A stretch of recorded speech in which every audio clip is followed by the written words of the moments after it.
Visitors who make their way to Salem, Massachusetts always stop at the Salem Witch Museum. Rachel Chris, the Director of Education, is here to tell us why. You guys are really all about the history of the witch trials. Yes.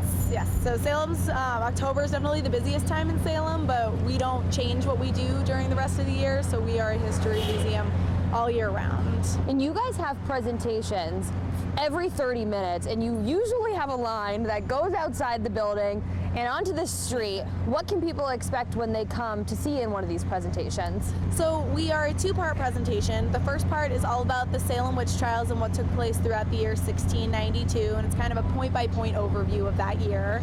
Then the second presentation is all about the word witch, where that came from, how it's evolved over time. That's more about the European witchcraft trials. So we're here, and I really want to get all of the history out of you, because for people who are watching at home, they might not be able to come down to Salem, at least right now, but as you said, you're open all year long.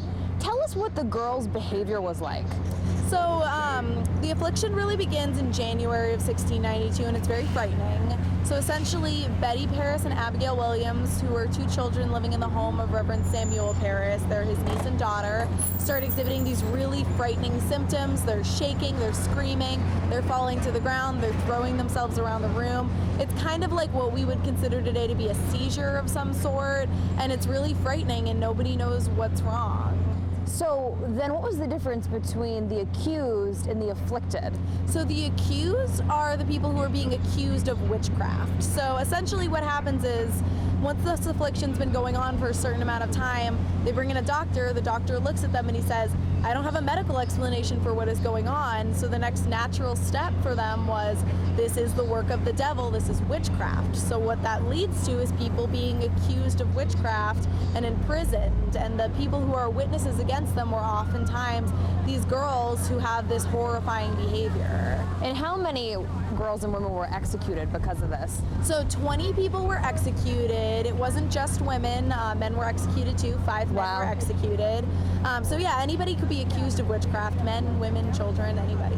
So that's probably an interesting fact that maybe some people who think of the traditional witch don't know. And how has that term sort of evolved over the years after the history of the witch trials?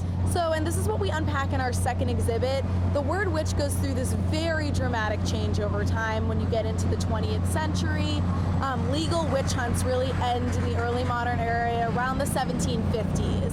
So once legal witch trials are no longer taking place, this word witch kind of keeps growing and changing until you get to the 20th century, and then you start to see it leak into pop culture, and then suddenly you've got good witches and interesting witches and different witches. They're not this scary archetype anymore, and it's not a crime anymore.